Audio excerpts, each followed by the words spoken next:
Once Seok joined the Hunter Academy's tournament, he shocked one of the world's strongest hunters the moment the matches began. Everyone realized something was very unusual.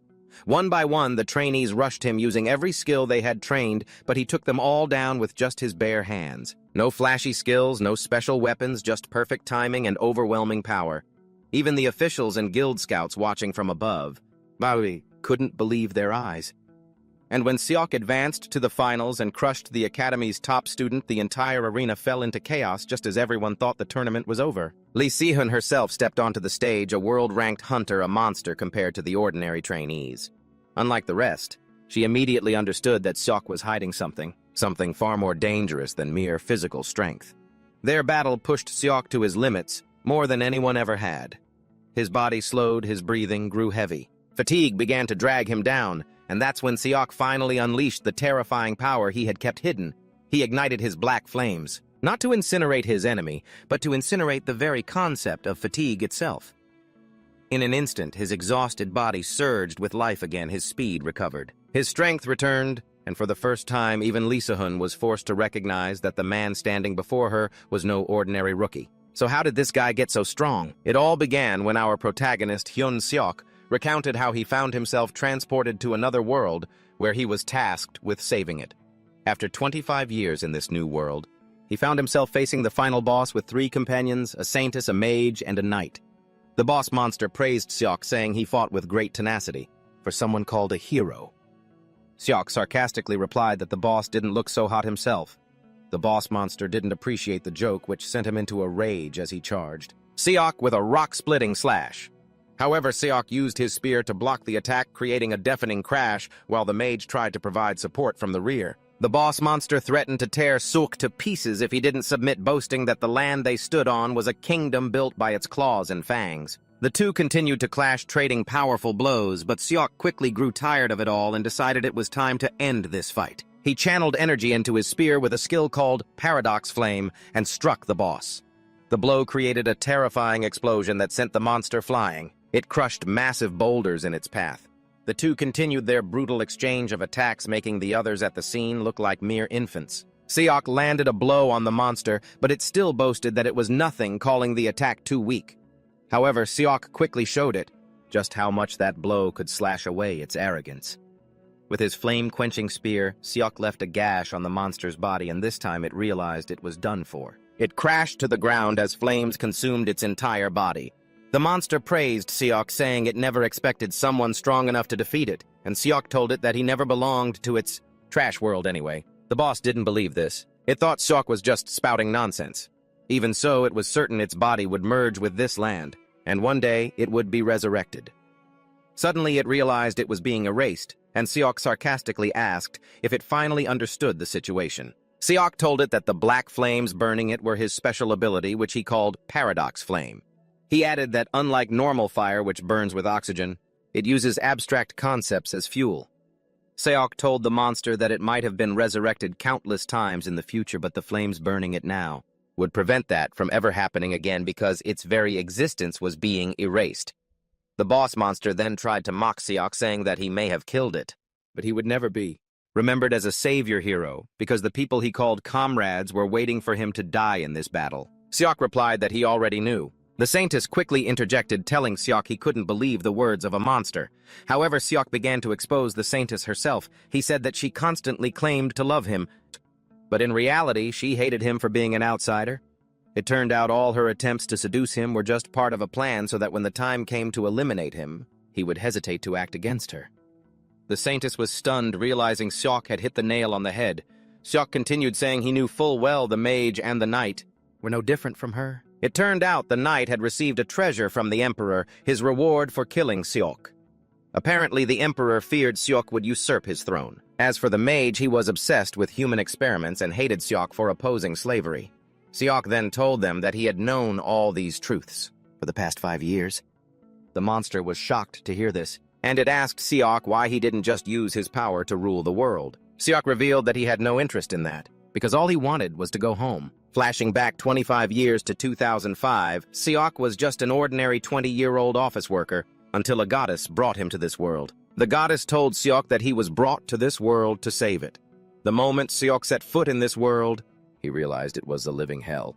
Seok tried every possible way to return home, but the goddess said he had to defeat the hordes of monsters and save the world, as that was the only way back to Earth. Seok began to train relentlessly to fight against them. The monster tells a story about how rotten this world is. He once saved a child from the front lines, but the guards wouldn't let the boy into their village. They told him to just let the boy die, because he wouldn't make it anyway. Turns out it was a damned world that was ready to abandon the wounded instead of healing them, as if that wasn't bad enough. Their poor medical and sanitary standards made things even more tragic. Once they even sawed off a soldier's leg just because of an infection. Even after managing to bring the child into the village, Seok faced another problem, the fanatics. The religious leaders in the village believed the child only survived because he was possessed by a demon. They proposed cleansing the boy with fire since they were holding an exorcism ceremony anyway, as if it were a normal thing to do. They burned people like they were dry firewood. Seok was completely horrified, unable to believe he had fallen into a world that had no concept of human rights. Despite all that, Seok survived for the next 25 years, and now he had officially defeated the monster to save the world. Seok sighed in relief, thinking everything was finally over. And then a knight lunged to attack Seok. He said that he was glad Seok understood they couldn't let him live. Seok then turned to the man and let him know that he truly utterly despised their world. At this point, even the knight knew he stood no chance against Seok. He realized that they had basically created one monster to tame another. Just then, Seok looked up at the sky and shouted, calling for the goddess, telling her to keep her promise now that he had saved the world as she asked. Suddenly, the sky tore open and the goddess appeared. She praised him for enduring so much, but Seok was in no mood for her compliments and reminded her of her promise to send him back to Earth. The goddess asked Seok if he truly disliked this world. Even though he had gained so much power, he could even threaten her. She told him that if he returned to Earth, all the achievements he had gained as a hero would turn to dust. Seok told the goddess to cut the crap, knowing full well she was thrilled he was leaving. And the goddess agreed with him, saying this world no longer needed a monster. But she still asked him if he would regret his decision to return. And Seok told her that the only thing he craved right now was to return to the world he once knew. Seok was just so tired of this world that had pushed him down a path to hell. And so the goddess granted his wish. A brilliant golden light enveloped Seok, and the goddess informed him that his physical body on Earth was gone. That's why she would place his soul into a new vessel. Seok was stunned to hear this, and he asked the goddess who he would become. The goddess told him she couldn't explain the details, but she revealed it was a body destined for a tragic end. However, she was quite sure he would survive because that was his greatest strength. Seok told the goddess that he couldn't care less, because as long as he could return to Earth, he was certain he would survive. Compared to what he had to endure in her garbage world, it would be nothing. Soon after, Seok opened his eyes in his new body, and now he was in the year 2015. It turns out he had possessed the body of a civilian named Chan Seok. After that, Seok sat up in bed, relieved that he no longer had to see the traitors who were always bent on killing him. Then he noticed a mirror in the room, and he walked over to check his new appearance. This was the moment he truly woke up to the fact that he was back on Earth. He looked around the room and saw there was clean water to use, a world away from this garbage world he had just left. Even making a fire was easy instead of having to chop wood like a madman. Seok celebrated because this was exactly what he had always longed for, and he even found a box of fried chicken on the table. Without a moment's hesitation, he reached for a piece of chicken, and just one bite was enough to drive him wild with joy. He shed tears of happiness, finally getting to taste real food after so many years of living in hell. While he was busy celebrating his return to Earth, he didn't notice a blazing red light appearing in the middle of the street. Since Earth was now in the year 2015, he realized that this world and the world he was taken to shared the same timeline.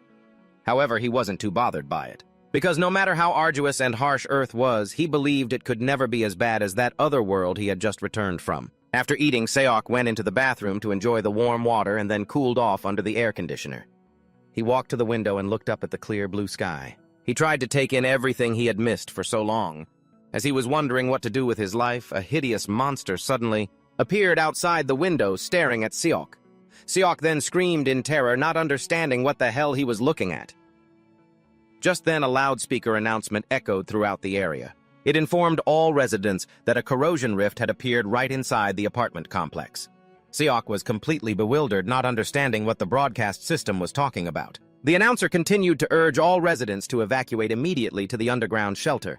Seok was still in shock until he realized that monsters had swarmed all over the windows and were trying to get inside the house. Seok snapped back to reality when the window shattered and the monsters began pouring into the building. He ran for his life, silently wondering what these monsters chasing him were. His quick thinking saved his life as he jumped through another window and hid on a ledge. He waited for the monsters to pass. When they were gone, he climbed back inside, sighing in relief for finally shaking off the horde of monsters.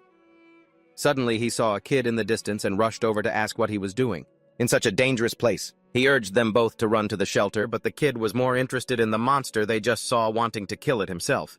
The kid asked Seok to join him. As for Seok, he looked at him wearily, wondering what the hell this brat was talking about. It turns out Earth has been like this for the past 13 years. Since the kid stubbornly refused to go to the shelter, Seok had no choice but to tag along behind him. The kid explained that the corrosion rifts are gates that let monsters out, and no one knows why they form or when and where they'll appear. Hearing this, Seok reflected on how he had fought for his life in another world only to come back and find Earth in an equally terrible state. The kid was surprised, because he had to explain all this. The kid then asked why Seok didn't know. Seok lied and said he used to live in America, but this just raised another problem, because people couldn't travel from America to Korea anymore. The boy stared at Seok, utterly bewildered, not understanding what nonsense he was talking about. Seok quickly steered the conversation in another direction. He deflected by asking about the hunter the boy admired so much. The boy replied that her name was Lee Si-hoon. The kid added that Si-hoon belongs to the Zanabi Guild and is ranked 10th in the world. He heard her main weapon is a greatsword, and she's currently in Cheorwan to deal with a corrosion rift. Seeing the boy rattle off everything he knew about Si-hoon, Seok could only breathe a sigh of relief for successfully changing the subject. However, he still couldn't believe that ordinary people could fight monsters, just like in the other world he had just left. The kid was still chattering away when Seok suddenly covered his mouth and told him to be quiet. They peeked around the corner and saw 5 monsters in the distance. However, Seok keenly noticed another one hiding, so there were 6 in total.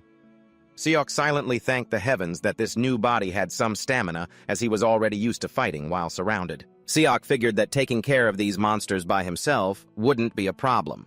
The only liability was the kid with him, and as soon as he turned to look, the brat was already trembling uncontrollably. Seok was exasperated. He couldn't believe all the kid's determination to kill monsters had completely vanished when he actually came face to face with them. Seok was still hesitating, unsure of what to do since he was unarmed. Then suddenly he sensed the presence of magical energy in the air. The moment he confirmed it was exactly the same as in the other world, Seok decided to charge out and attack the monsters. He stepped out from his hiding spot and hit one with his paradox flame. Seok silently gave thanks, because he still retained the skill etched into his soul from the other world. Even though the firepower wasn't as strong as he'd hoped, he believed it was more than enough for his purpose. The monster's head burst into flames, making it writhe in agony. Meanwhile, the boy couldn't stop gushing about how cool Seok was. He immediately hailed Seok as his master, saying he possessed a unique skill, and Seok quickly realized that rare abilities on Earth were classified as unique. While the monster was still blazing fiercely, the kid got the urge to run out and confirm whether it was dead yet. He dashed towards this blazing fire, despite Seok's attempts to warn him not to get close until the target was completely dead. Just as he was about to get hurt, Seok rushed in like Superman. He blocked the flame with his bare hand, injuring himself in the process. Seok scolded the boy, telling him to stop watching so much nonsense on the internet, because reality is obviously far different from the movies. Afterwards, Seok borrowed the stick the boy was holding and used it to strike down the approaching monsters. Seok swung the stick decisively, just as if he were using a real sword, causing the kid's eyes to widen in amazement at what he was seeing. He praised him in awe and asked if Seok was a hidden hunter. As for Seok, he wasn't happy at all with the start of his new life, because in the end, he had returned to the days of killing that he'd always tried to escape. A while later, they both reached the shelter, and Seok decided to just call the kid Rascal, instead of treating him like an elementary school student. As soon as they entered the shelter, the boy's mother spotted him and shouted his name. It turned out the boy's name was Eunseong. She rushed over to embrace her son. She thanked Seok profusely for bringing the boy to safety. She understood it must have been very difficult. While the woman was busy hugging her son, Seok noticed she was covered in expensive designer clothes, proving their family was very wealthy. Seok immediately understood why Eun was such a spoiled brat. Then suddenly, the outer wall was smashed by a monster, smashed to pieces. A scene of panic erupted instantly. People trampled over one another, running for their lives. No one could believe the sturdy defensive wall had been destroyed. And while everyone scrambled to escape, Eun called for Seok to follow them. But Seok just stood there, rooted to the spot in utter rage, unable to believe his one and only wish, to live a normal life, was being shattered like this. Rage boiled in his veins. He wondered if he was asking for too much. He stared at the burned palm he got from saving Eun, then turned and called the boy by the nickname he'd just given him, Rascal. Seok asked Eun why he was so determined to become a hunter when his family was clearly very rich. Seok knew full well the kid could find a shelter, somewhere comfortable, and live a peaceful life without ever needing to fight. Just then, Eun tearfully revealed the painful truth about how his father had been killed by a monster. It turned out a corrosion rift had opened right inside the underground bunker where they were hiding. Everyone was certain they were safe, but that was the day Eun realized a cruel truth. Nowhere on this planet was safe. Eun asserted that he might not be strong now, but he planned to become the greatest hunter, to eradicate every corrosion rift and save the world. Eun said this with all his determination, adding that Seok might think it was stupid, but Seok cut him off, and asserted that the boy would indeed become a great hunter. However, he then threw cold water on his dream by bluntly saying the kid would never be the one to save the world. Eun mother was in a complete panic. She urged her son, saying it was time to leave. Eun still hesitated to leave because Seok was standing in the monster's way. Suddenly, a brilliant flash of light erupted from behind, and when they turned back, they were stunned to realize that Seok had already defeated the monster with his paradox flame. Seok told Eun straight up that it wouldn't be his turn to save the world because he would be the one to do it. With an arrogant smirk, Seok told Eun that saving the world is a job for people who have already done it before. After everything settled down, and after promising the CEO he'd save the world, he just holed up in his apartment, grinding games and eating snacks, despite confidently declaring to everyone that he would save the world. But that confidence didn't last long. His fiery passion was extinguished by a pile of snacks and games. Seok felt his presence was redundant, because out there, so many hunters were already dedicating themselves day and night to protecting the world. The CEO picked up his phone intending to order more snacks, and that's when reality slapped him hard. He had already spent all of his severance pay. It turned out the previous owner of this body used to be an employee at a logistics company, but he lost his job when the company went bankrupt due to a disaster from a corrosion rift. He suddenly had a wake-up call. Realizing he had to get his butt up and find a job immediately because his pockets were empty, he struggled to find work. But this was extremely difficult because normal jobs had almost completely disappeared. Due to the constant appearance of corrosion rifts, most companies were on the brink of bankruptcy, leaving the CEO completely lost with no idea what to do. As he was lying on his bed feeling stuck, a hunter recruitment notice suddenly popped up on his phone. With his vast experience in this field, the CEO immediately dashed to the Hunter Association. As soon as he entered the building, he saw crowds of people gathered, all with the same goal of becoming a hunter. He happened to overhear two guys discussing that the selection process was now just a formality, because the deciding factor to be chosen now was to showcase a unique skill. Everything seemed normal until the legend Sehun appeared. She instantly created an earthquake of excitement, sending the contestants into a frenzy. All the candidates burst with joy upon seeing her, as everyone was certain she would be absent. She was supposed to be busy dealing with the corrosion rift chaos in Chiwon. The candidates speculated that the Nabi Guild had personally sent Sehun to scout the most outstanding prospects. But the question was, who was her real target? It turned out to be a female candidate named Han Sunga, the Academy's valedictorian whose awakened ability was electricity manipulation. While reading her file, Sehun teased Sunga about her power, asking if she could charge a battery. Sehun's assistant quickly reminded her that the kid was a hunter, not a power generator. He mentioned a rumor that Sunga was highly skilled in using her ability, meaning she would be incredibly useful. Another of Sehun's assistants interrupted, asserting that hunting in the corrosion rifts is a real life-or-death battle. And even if candidates have outstanding records at the Academy, there are plenty of cases where they perform poorly in actual combat. Sehun praised the guy for his sharp insight, and rewarded him with a piece of candy while the other assistant watched with a look of disdain. Sehun knew full well that training and real combat were worlds apart, which is why students, who were only used to the safe simulated environments of the Academy, would struggle immensely to survive. She believed it would take Sunga quite a while to adapt. A few minutes later, the host stepped onto the stage to welcome everyone to the arena. He announced that the first match was about to begin, and Sihun hoped Sunga would prove her worth and convince her. The host then told everyone that the first candidate was an interesting case, because he was a civilian who didn't even come from a hunter academy, which was quite unusual. The host was curious where the CEO got the nerve to stand on that stage, and by calling out the CEO's name, he was introduced to the crowd. His opponent also came on stage, and the host announced the rules of the match. He informed them that personal weapons, except for those provided by the association, were not allowed. Furthermore, inflicting life-threatening injuries was also forbidden. In his heart, Seok only cared about saving the world, while still eating well and living the way he wanted. And to do that, he realized the first step was to get good results in the tournament. When everything was ready, the referee started the match. The CEO's opponent lit his spear on fire, while taunting the CEO, calling him a piece of trash who didn't even know how to use mana. The guy hadn't even done anything yet, but he was already mocking the CEO, telling him to consider this loss an honor. He rushed towards the CEO, bragging that he was the undefeated spearmaster of the Hunter Academy. Just then, the guy suddenly realized he couldn't see the CEO anymore. Before he could even understand what was happening, Seok appeared beside him and landed a punch to his stomach, sending an intense pain shooting through his body. Seok didn't stop there. He followed up with an uppercut to the chin to take the guy down. The guy dropped to his knees in pain with a few teeth knocked out. Seok was surprised that the guy was already down, even though he'd held back not wanting to injure him. But the CEO had to assume this guy was just a weak newbie, because he didn't want to believe that hunters were actually this pathetic. Meanwhile, Sihun had witnessed what the CEO did, and she was completely stunned. She immediately took out her tablet to investigate the CEO's background. She discovered he was just an ordinary employee at a logistics company, and that he didn't even have any mana in his body. One of Sihun's assistants said that Seok's punch might have just been a lucky shot, but Sihun gave him the candy wrapper, basically telling him to shut up. Sihun told them that Seok intentionally wasn't accumulating mana. Back in the arena, Seok decided to end the match once and for all, as he needed to prove his abilities.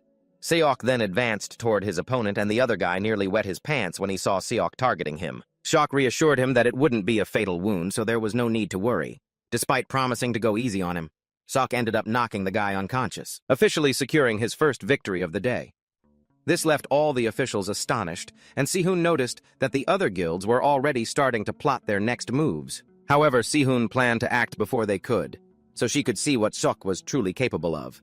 Sihun got up to leave, and when her colleagues asked where she was going, she revealed that she had to go see the association's president. As the competition continued, Seok kept defeating his opponents with relative ease. Seok was disappointed by the weakness of the so-called new hunters. He didn't even use a weapon against them. Instead, he was busy beating them to a pulp with just his bare fists. This battle made the CEO completely disillusioned with whatever they were teaching at the Hunter Academy, because he hadn't faced a single decent candidate yet. Soon after, the CEO advanced to the final round, where he would face Sunga. Everyone was counting on her to stop Seok's overwhelming winning streak. The moment Sunga stepped onto the stage, Seok praised her, saying she was the only one he'd seen who had accumulated the most mana out of everyone. On the other hand, Sunga tells Seok that he might have gotten this far by luck, but she asserts that his lucky streak is over. Sunga grabs her sword, saying she's figured it out. Seok has no unique skills. That's why he only knows how to punch everything in front of him. However, she lets him know she has no intention of going easy on him. A bewildered Seok thanks her for her concern. As for a unique skill, he actually has one, but he doesn't plan on using it on Sunga. Sunga then takes a deep breath as she gathers her mana ready to unleash her wrath upon Seok. Once she's ready, she lunges towards Seok, but to her absolute shock, Seok leaps into the air to dodge the blow. Sunga can't believe what just happened. Seok had basically dodged her lightning-fast strike with just a simple jump. As for Seok, he was impressed by her skill. By channeling an electric current through the blade and hilt, she had turned them into magnets. Thanks to that, she combined magnetic force with the power of her sword draw, turning it into a railgun. He tells Sunga that she's the best he's faced so far, but he points out that she missed one crucial detail. He says that she was too focused on attacking as fast as possible. Her mistake was, to accelerate the speed of her sword draw, she had set up a magnetic rail in midair. Seok tells her that no matter how fast and powerful it is, no idiot would just stand still and take a hit when the attack's trajectory is so clearly laid out. Sunga still thinks Seok just got lucky. She tells him not to get cocky because she can beat people like him without even using that technique. She rushes towards Seok with another slower technique, but Seok easily dodges it, asking Sunga if she's really that stupid. He already dodged her fastest technique, yet she's trying to hit him with an even slower one. Trying not to lose to Seok, Sunga unleashes a powerful technique that cracks the very ground. And Seok quickly realizes that this girl is pushing herself to her absolute limit. She's going to fall apart if she keeps this up. Seok decides to end the match, saying they've had enough fun. He teases her, telling her to raise her left hand if his next move hurts, before Sunga can even react. Seok closes the distance and punches her straight in the stomach, completely scrambling her internal organs. While she's still trying to process what happened, Seok ends the match with another punch. It sends her flying into the distance. Sunga's defeat leaves everyone stunned, as no one expected Seok to be able to overwhelm the Academy's top student. Seok turns to leave the stage, but he suddenly notices Sunga raising her left hand. Seok recalls his joke about raising her left hand if she was in pain, and he's surprised to see her actually doing it. Before Seok can leave, the referee receives some important information and quickly announces that the tournament schedule has been changed. He tells Seok to rest for a bit, which leaves him completely baffled, because the match should have been over. The referee then makes a shocking announcement, revealing that Seok and a top 5 hunter will have a special exhibition match, stunning everyone. It turns out the information about the top 5 hunter that had been announced to the audience through a screen that only they could see. The crowd goes wild. Seok guesses that the hunter must be on an entirely different level. It turns out this hunter is none other than Sihun, and Seok wonders if she's here to test his abilities. Sihun steps onto the stage with her greatsword, telling Seok that she has to fight him because there's no other way to verify his skills. She introduces herself and the guild she works for. At the same time, she proposes that Seok have a proper match with her. She lets Seok know that he has the right to refuse this match, since it's so sudden. Looking closer, Seok can understand why. Sihun is ranked 10th in the world. Her composure and aura are incredible, despite knowing he'll have a hard time facing Sihun in his current body. Seok doesn't mind and gladly accepts the challenge. Sihun suggests they start the match immediately, startling the referee. Seok confidently reveals that he hasn't used much energy yet, so his condition is still great. Since he wants to achieve the best possible result in the tournament, Seok concludes that fighting Sihun will help him do just that. Seok then grabs his spear, hoping to see if he can raise his own value or not. 10 minutes after the match began, Seok was still standing, but he was struggling against Sihun's overwhelming power. Seok couldn't believe he was up against a woman with such immense physical strength. However, he was still able to push Sihun back, and he even realized his own speed had decreased compared to the early stages of the fight. Seok could see openings while fighting Sihun, but his body wasn't agile enough to exploit them. He was drenched in sweat and looked completely exhausted after just 30 minutes against Sihun. Sihun then teases him, saying it's been a while since she's been able to get a good warm-up, but she never expected Seok to get tired so quickly. Nevertheless, she was still very impressed that Seok could last this long, as she had initially guessed he would collapse within the first 5 minutes. Sihun then charges towards Seok, intending to end the match. Seeing Sihun rush toward him, Seok starts racking his brain trying to figure out what to do. He realizes he has no mana reserves left, and even the mana in the air is scarce. Although he was reluctant to use his unique skill, he realizes he has no other choice. And just as Sihun is about to reach him, he activates the paradoxical flame, which allows him to dodge Sihun's attack at the last second.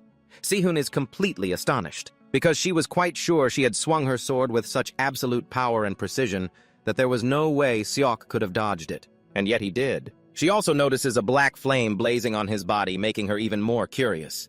Seok smiles because he has just tapped into the power he trusted most before returning to Earth. Basically, the paradoxical flame doesn't burn matter like a normal flame. It blazes by using abstract concepts that he designates as fuel. At the moment, Seok can't burn concepts with high ignition points like his self-memories or his reason, which leaves him with only one concept. The only reality that he can burn, it was fatigue. Seok rushed toward Sihun, and she could tell his speed was even faster than before. Sihun unleashed a powerful blow, forcing Seok to use all his strength to block it, and she was surprised to see that Seok could recover in such a short amount of time. The battle between the two of them immediately escalated to a new level as they swung their weapons at each other, creating deafening sounds of impact and blinding flashes of light. Sihun noticed the mana concentration in the air was constantly fluctuating erratically, which was strange. Since the arena's settings hadn't changed, It turned out that the paradoxical flame released mana as it burned abstract concepts, just like a fire radiates heat when it burns physical matter. Now, Seok only needed to use mana to activate the paradoxical flame, and the flame in turn burned away his fatigue to generate more mana, creating an endless cycle. The two continued to clash, shattering the arena floor with their powerful attacks, and this was thanks to Seok's refusal to give up, as he was all too familiar with wars of attrition. At one point, she asked Seok if he could hold on, and Seok assured her that he could. Seok asked her if she liked guys who don't know how to quit, and Sehun replied that she hated that type of person. Just like trees that burn leave behind ashes, the paradoxical flame also turned out to leave behind a residue. If everything was then burned until only residue remained, the paradoxical flame would eventually disappear. After 4 hours of intense fighting, Sehun finally knocked Seok to the ground, and she praised him for holding out for so long. As soon as Sehun was declared the winner, she took out a giant lollipop from her pocket and gave it to Seok, saying it was a reward for his efforts. She let him know her business card was also attached to the glowing candy. Seok looked at the business card, and Sehun told him they would discuss the details later. She urged him to call her in the meantime, and when the selection round was over, Seok was called to the front to receive his reward. A few days later, Seok used a smartphone to look up the information on the business card. He realized this smartphone basically provided everything he needed to know. Seok was on his way to meet Sehun when he ran into a giant of a man blocking his path. Seok asked who he was, but the man just handed Seok his business card. Seok checked it and realized the guy's name was Uzeom Hyun. He was a partner hunter from the TBAX guild, and without wasting any time, he urged Seok to join his guild. Hyun assured Seok that he would become a star if he decided to come and gain experience under his wing. Seok looked straight into Hyun's eyes and realized he wasn't lying, but at the same time he remembered he had an appointment with Sehun, so he couldn't answer Hyun immediately. Seok calmly told Hyun that he needed more time to think, but Hyun laughed out loud, saying he didn't expect an answer right this second. Immediately after, he grabbed Seok's shoulder, moved closer, and then told him to think it over carefully. After that ridiculous display, he left, not forgetting to tell Seok that they would see each other again soon. However, Seok immediately concluded that the TBAX guild was not in his plans. Seok then called Sehun. He asked where he should meet her. Sehun told him to come to a place called The Hut, located on the second floor of the Hunter Association building. A little while later, Seok arrived at the hut, which looked like a cafe. As soon as he walked in, Sehun called him over to her table, and seeing Seok's expression, she asked if something was wrong. Seok revealed that a huge guy named Hyun had tried to recruit him. Sehun was quite surprised that Hyun had shown interest in Seok, and she told him that the other guilds, wouldn't dare to make any more offers. She asked Seok if this also applied to the Zanabi Guild. Seok then revealed a shocking truth. She told Seok that she had no interest in recruiting.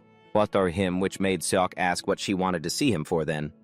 Sehun told Seok that she wanted him to work as a freelance hunter without being tied to any guild. Sehun explained to Seok that Hyun most likely only intended to invite him for a junior position. Seok was confused and asked her what a junior position and a partner hunter even meant. Since Seok didn't come from a hunter academy, Sehun explained that the ranks of hunters in a guild are usually divided into 3: junior, senior, and partner. Juniors and seniors belong to teams led by partner hunters, so they are basically salaried employees. However, partner hunters own shares in the guild instead of receiving a salary, and they get a share of the net profit the guild earns. Simply put, they can be considered business owners. It seems the first hunters who established guilds used the model of law firms as a standard. It turns out that a person doesn't necessarily have to join a guild or go through the junior and senior ranks to become a partner hunter. Seok finally understood everything Sehun was saying. Basically, if he became famous and achieved incredible feats, the major guilds would automatically come chasing after him. Sehun confirmed this. Then she cheerfully gave Seok a piece of candy, making him wonder why this weird lady was giving him candy. Seok then reminded Sehun that he didn't have any umbrella or connections, so it would be very difficult for him to get decent requests. Sehun told Seok that she would help him with that part without charging any fees. Seok was very surprised, but at the same time, he had a vague idea of why Sehun was going to such lengths to help him. Sehun told Seok that she just wanted him to remember later on that there was once a guild called Zanabi that helped him out when he was still a nobody. In short, Sehun was helping Seok so that he would be indebted to her. Sehun then gave the CEO an envelope telling him the decision to undertake the mission inside was up to him. The CEO asked what it was, and she revealed it was a request from the city. It seems to be in Incheon, at a place called Gyeodong Island, an erosion zone that formed 2 years ago, after a failed attempt to eliminate an erosion fissure. Seok asked if his mission was to get rid of the fissure, but Sehun told him his job was to patrol the island, and if any other erosion fissures appeared, he had to handle them. The mission would start in a month. And the CEO was paid 5 million won upfront with a 15 million won bonus if the mission was successful. The CEO complained to Sehun that the compensation wasn't at all appealing considering the extremely high risk of the job. Sehun told Seok to get stronger and more famous. Then tons of money would start pouring into his pockets. She then asked for his decision, and as expected, he accepted.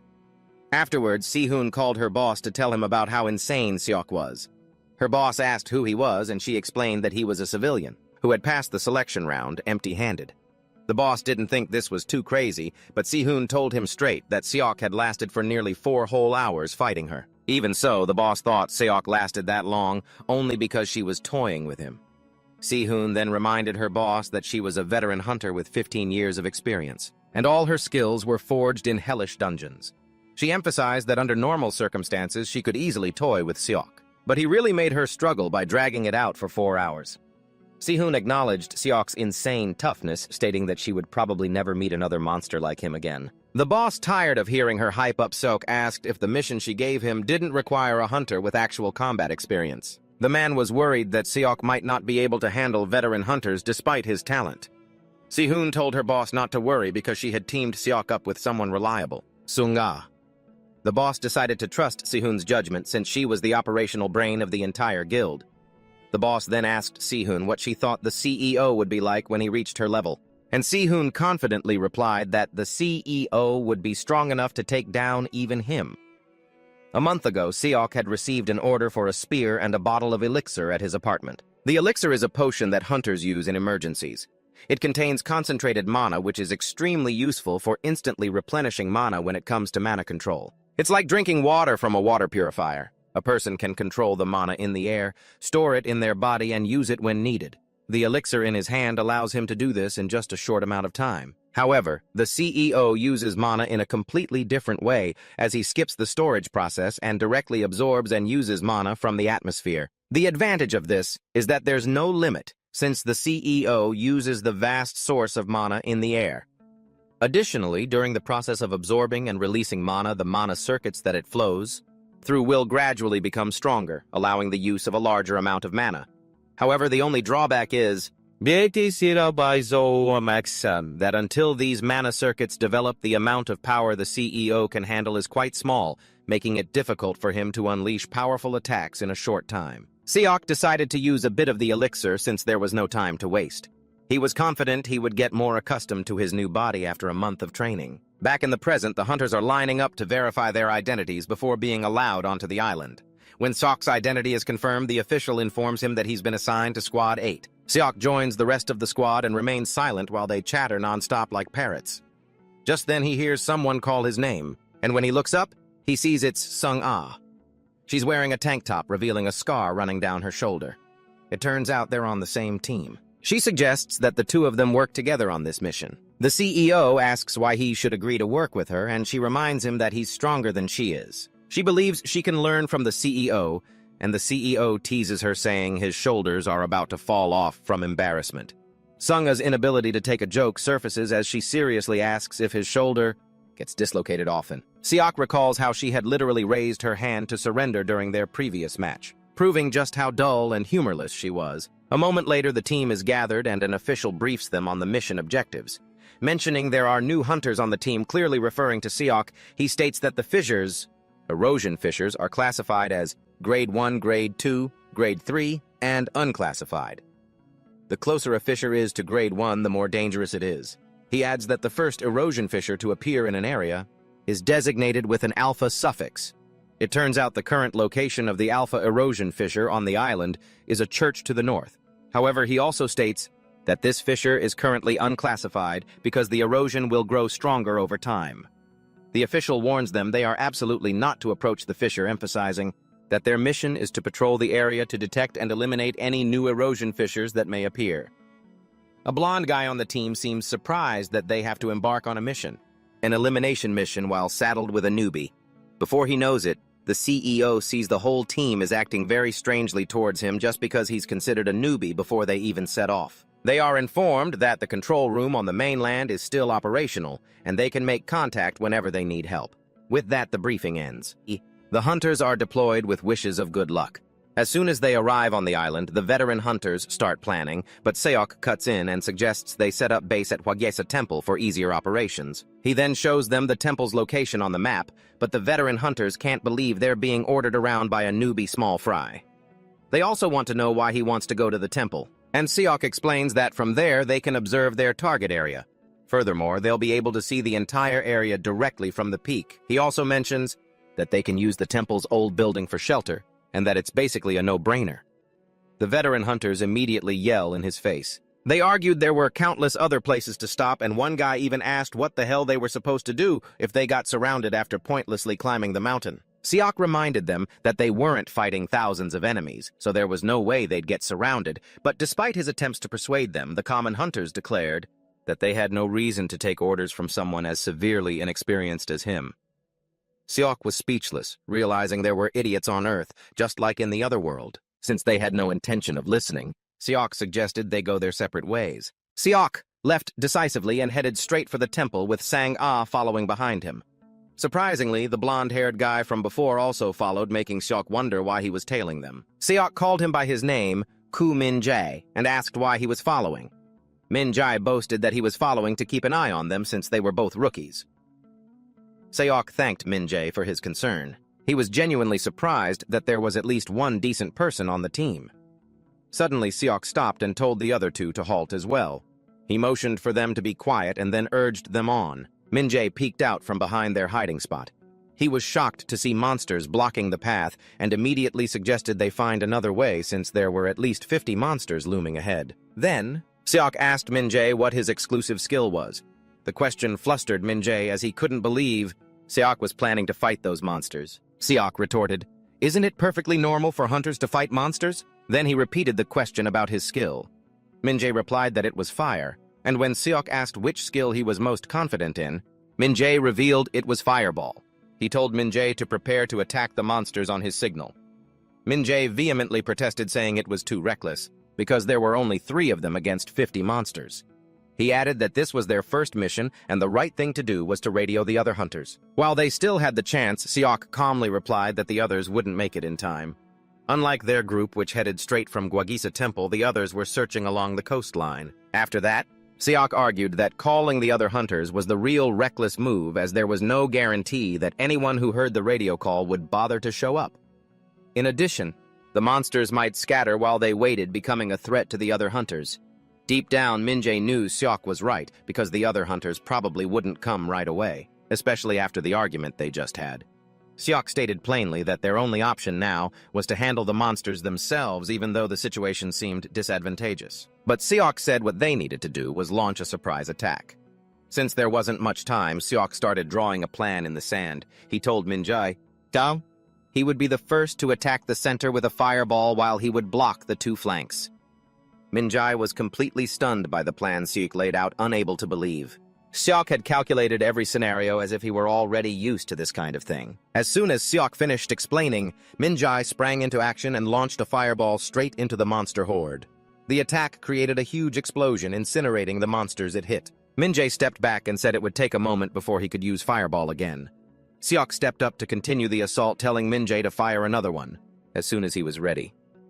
Min-jae confirmed the order while Seok directly confronted the enemies unaffected by the flames, cutting them down as easily as flipping his hand. Since Seok was someone who always prioritized efficiency on missions, he believed in a clear division of roles. He planned to hold off the horde until the next fireball was ready, but he knew for sure that he couldn't stop all of them by himself. That was basically why dividing roles was so important. Any monster that slipped past Seok's attack was taken down by Sang-ah, who was positioned behind him. A moment later, Min-jae informed Seok that he was ready to fire the next fireball. Seok immediately got out of the way, clearing a path for Min-jae to land another critical blow on the enemy.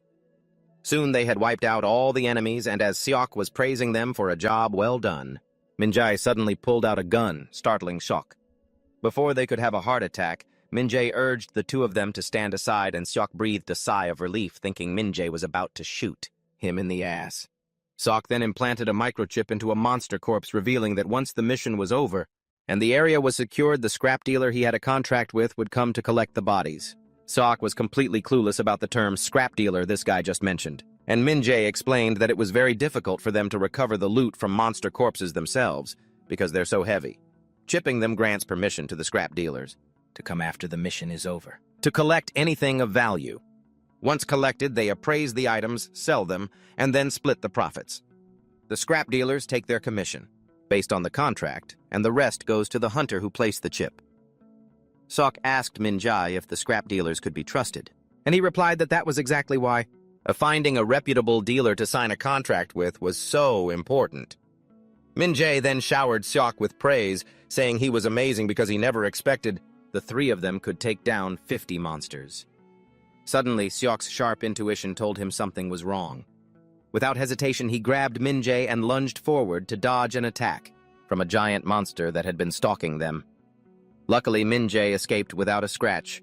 He asked in shock, "What just attacked us?" Seok took a closer look at the monster and said it was a mid-level boss type.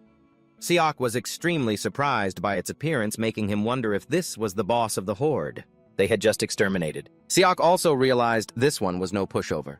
The amount of mana radiating from it was on a completely different level from the ones they had just fought. Without a moment's hesitation, he told the other two to fall back so he could handle the monster himself. Min-jae and Sang-ah were convinced they should help by performing a pincer attack, but Seok yelled at them to get back, "Unless you both want to go home in body bags."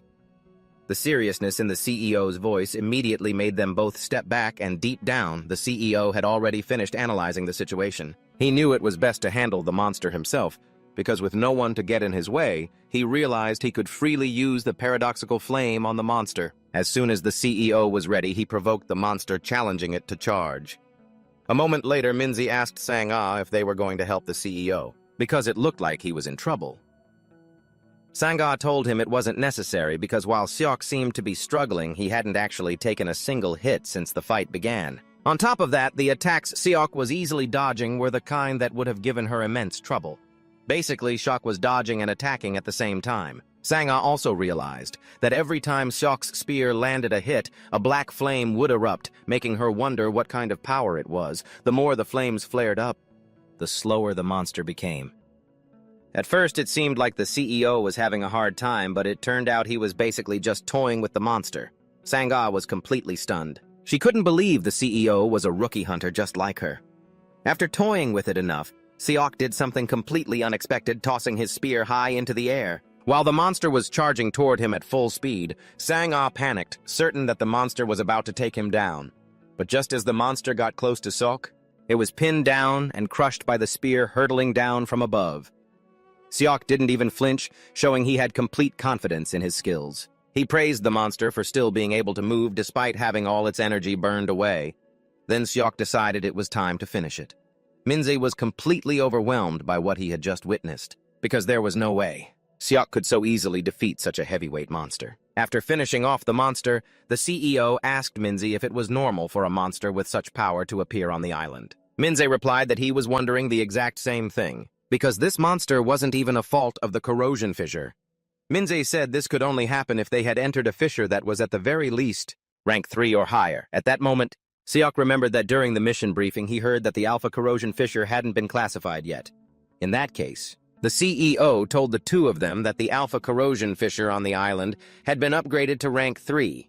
Sang-ah didn't want to believe it, because the briefing information was completely different. But the CEO urged her to think about things rationally.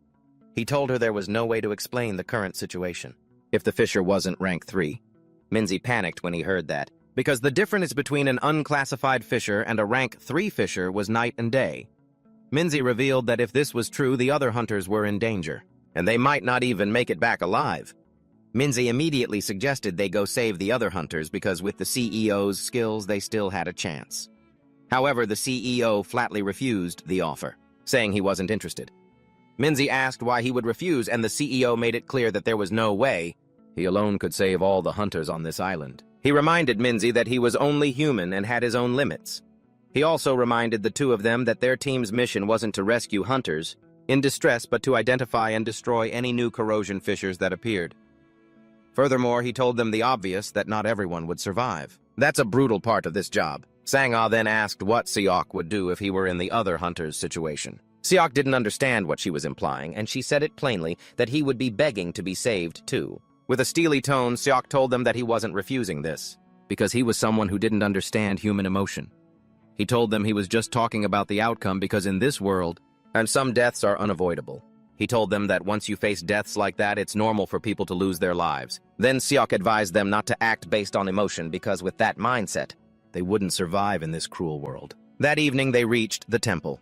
After searching around it, Seok told the two of them that the building was safe. Minzy said it was lucky they could see the locations of the other hunters, thanks to their lights. However, Seok didn't entirely agree because using lights was clearly an invitation for enemies to come. He knew they could handle the regular monsters, but he was worried that a stronger monster like the one from before could appear again. Then the CEO decided to send a warning to the hunters, letting them know that the fissure had likely been upgraded to rank 3. He urged them to limit their reckless use of lights as it could endanger them. Sang-ah then asked Minzy if the other monsters would disappear if the fissure's core was destroyed, and Minzy confirmed it. He told her that without the energy radiating from the fissure, the corrosion zone would disappear. As soon as he heard this, the CEO concluded that his mission was simple: destroy the corrosion fissure. Late that night, when the other two were sound asleep, the CEO prepared to leave. Before he left, he set up an alarm device that would go off if any monsters approached, and the CEO believed he could go and come back without having to worry about them. Crossing the forest, the CEO was silently glad that he had confirmed the location of the Alpha Corrosion Fissure during the briefing. Seok had thought things would be easy, but he had spoken too soon. But he couldn't get past it when he ran into another boss-level monster that looked even more terrifying than the one he'd defeated before. Earlier in the Hunter Association's Situation Room, they were in a panic because they had lost the signals of several hunters from Team 5, and these individuals were presumed dead. But it didn't stop there. There were reports that the monsters were moving in a very organized manner and confirmed casualties in Team 3. The team leader yelled in frustration, not understanding what was happening. The hunters were supposed to be investigating an unclassified corrosive fissure. In a panic, the team leader declared a state of emergency, reporting to his superiors that they would need reinforcements. He asked them to activate the emergency communication network and send an urgent cooperation request to all hunters in the vicinity. As they were doing so, he received a notification that someone was approaching the Alpha Corrosive Fissure. The team leader was horrified to hear this news, and he told his subordinate to contact that person. He told them to stop immediately. An employee reported that the hunter heading towards the Alpha Corrosive Fissure was the CEO of Team 8. The team leader ordered a connection to the vehicle's terminal, the car to immediately confirm he was alive. The team leader was very surprised to see that the car was the first to grasp the situation because the fissure's escalation was an unprecedented event. He realized that since Seop was the only one heading toward the Alpha Fissure, it basically proved he was the only one with the answer. By the time they contacted Seop, he was already fighting the fearsome beast he had just encountered. Seop yelled at the people in the control room, calling them crazy for not investigating thoroughly to see if this was really an unclassified corrosive fissure. Seop cursed them out with every foul word imaginable, making the staff consider muting him. While fleeing from the beast, Seop realized his paradox flame wasn't strong enough to take it down. This meant he had to bleed the beast with his paradox flame and then finish it off with his spear. However, Seop was having a problem. Because he had absorbed too much mana from the island when fighting the mid-sized monster earlier, his paradox flame was a bit weak, and since he couldn't leave the island, Seop decided to find a place where he could absorb mana. After running around for a few minutes, he finally found what he was looking for, the Alpha Fissure. Without hesitation, Seop charged straight into the fissure, taunting the beast to follow him because he had something he needed to confirm.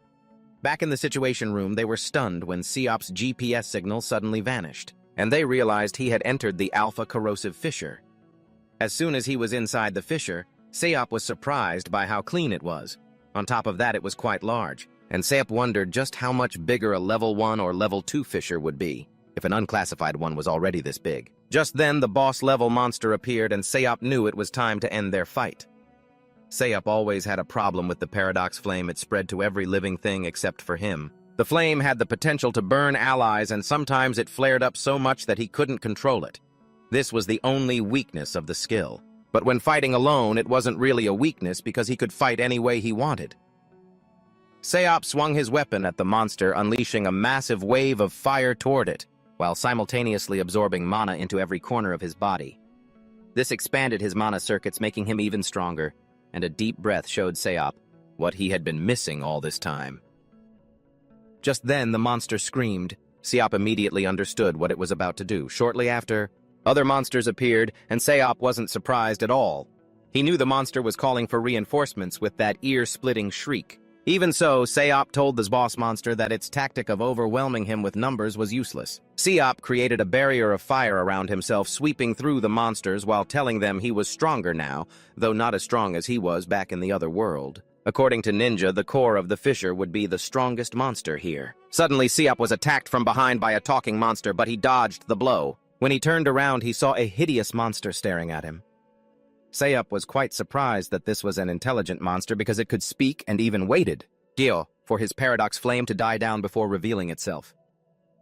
Looking closer, he realized the monster standing before him was the core of the fissure.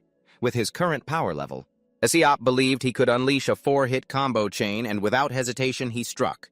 He hurled his spear at the monster, but it used its own spear to block it. However, the pressure from the spear continued to bear down on the blade, and Seop immediately activated the dual spear trajectory skill. Suddenly, the spear released a huge surge of energy, shattering the monster's spear and then piercing through its body, unleashing a terrifying explosion that destroyed the monster's body. It turned out the dual spear trajectory was a blue trajectory, created along his slash line. This trajectory mimicked the first strike, but repeated it 4 times. It was basically a skill that repeated an attack 4 consecutive times, and if that blue trajectory attacked a beat slower, it would complete an extremely dangerous and completely unavoidable 2-stage spear loop. At this point, the monster had charged towards Seop, ready to take him down. However, this was its mistake as the spear flew in at that exact moment. Seop snatched the spear and delivered a powerful blow, slicing the monster in 2 before unleashing a finishing strike that smashed his enemy's body to pieces. Surprisingly, after defeating the monster, it didn't disappear. Instead, Seop received a box. Meanwhile, the people in the control room were still panicking, believing it was all over. Because the monsters were spreading relentlessly, the entire team watched in horror, saying only a miracle could save them. All the hunters would be wiped out because they had rejected the captain's request for reinforcements. The captain received a notification that Seop, the one who had just entered the fissure, had sent a message. The captain asked for the mission details, and they immediately displayed it on the main screen. To their astonishment, Seop announced that the alpha corrosive fissure had been dealt with. Just as Seop said, they started receiving signals showing that the fissure had vanished, and the entire horde of monsters began to vanish. The captain was stunned when he heard the news. It was like the very miracle he'd just been praying for, but he wondered how Seok had managed it. A few moments earlier, Sangha and the ninja found themselves surrounded by a horde of monsters. With Seok nowhere in sight, the ninja asked Sangha if they had any chance of getting out of this alive. Sangha realized she had reached her limit, and even she didn't know how much longer she could last. One of the monsters lunged at them, and Sangha prepared to fight back, but then she was hit with a harsh reality. She realized she was at her breaking point and her legs refused to move. Sangha squeezed her eyes shut, waiting for death to come. In a surprising turn of events, Seok defeated the rift's core at that very moment, and the monsters began to disappear. A short while later, Seok returned to the hunter assembly point on the island and noticed many people were injured. He guessed that the corrosive creatures had gone on a rampage, wreaking havoc while he was away. The other hunters who had previously refused to cooperate with Seok all received word that he had cleared the rift by himself. They were all shocked and couldn't believe it, because a level 3 rift was not something a rookie could handle alone. Seok quickly found his teammates, and Minzy expressed his utter shock upon learning that Seok had dealt with the rift all by himself. Seok then told Minzy that deep down he wanted to do the right thing. He had decided to play the hero since everything had worked out smoothly anyway. They were still talking when an official appeared, introducing himself to Seok as Byeon Jung-tae from the Korea Management Corporation. It seemed he was a director. The director of the 3rd branch in North Incheon Province.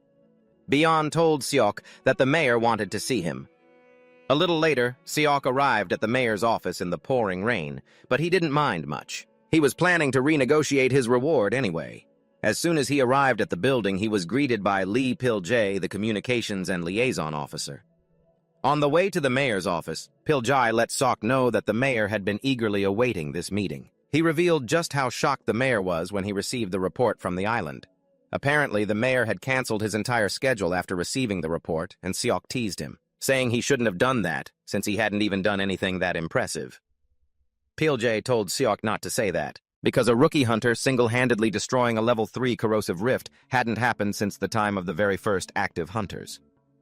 Seok was surprised to learn that someone had done this before, and he believed that person must have been truly formidable.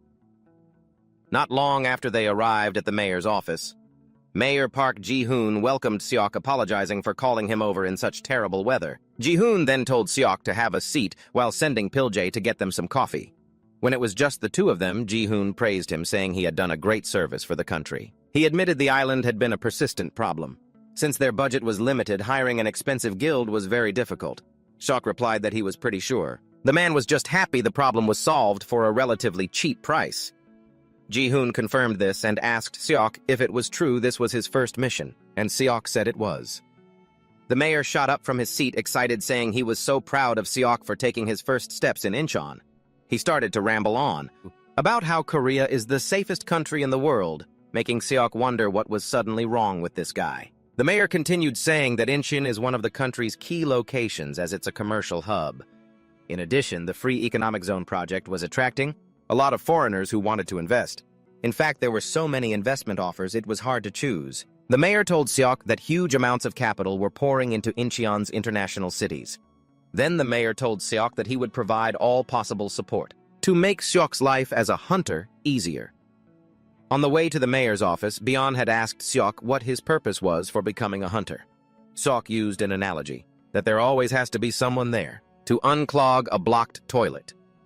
Hearing this, Bion told Seok that he was pretty sure he would become famous and extremely well-liked. He also knew that companies would start begging him to film commercials for them, and he might even be sought after for popular television shows. Seok realized Bion was worried that he would change because of fame, and Bion confirmed it. Bion said there were many cases where promising hunters got drunk on fame and fortune, causing them to lose their sense of duty. He said this wasn't surprising, because it was only natural.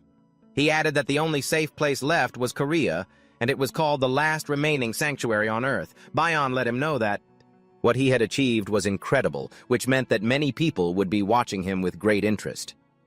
Bion told Seok that he hoped he would continue to be a symbol of hope.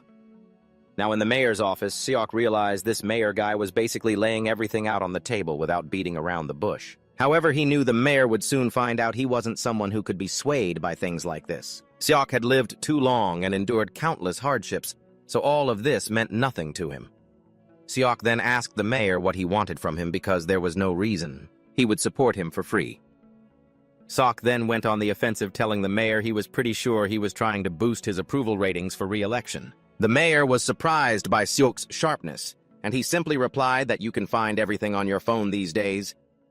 The mayor was stunned by Seok's knowledge, and he asked if he didn't actually need approval from City Hall. It turned out the mayor was right because he needed his permission to participate in missions since he was still just a rookie. Seok realized if the mayor played his cards right, he could parade him around as a talent he himself had discovered in Incheon. The mayor then told Seok that he had always maintained relationships with many companies. Both at home and abroad, he lightly tapped the coffee packet on the table, saying that the model advertising this brand had a contract that was about to expire. He believed they should replace her face with the CEO's. Just as he was about to continue with his nonsense, the CEO slammed his coffee cup down and asked the mayor if he thought he was some kind of cheap person. The mayor looked flustered, and Seok mentioned that with the way the world was going, it seemed humanity needed someone who could change this gloomy atmosphere. He let the mayor know that if he continued working as a hunter, he could easily obtain everything the man was promising. Seok then stood up, intending to leave. While the mayor tried to persuade him, saying he could provide him with safe, high-paying missions, Seok walked away. He left him with a final remark that his offers were utter trash and he could pass them on to his instant coffee model. Meanwhile, a man with a strange face was receiving a report that their experiment on the island had failed, all thanks to the CEO's interference. They had managed to retrieve some footage from his selection match. The mysterious man was intrigued by the black flame surrounding his body. It turns out that ever since the ranking system was established, the first day of every month has always been when the rankings are updated, and the entire nation always looks forward to it. As usual, people were eagerly waiting to see who would be the #1 hunter.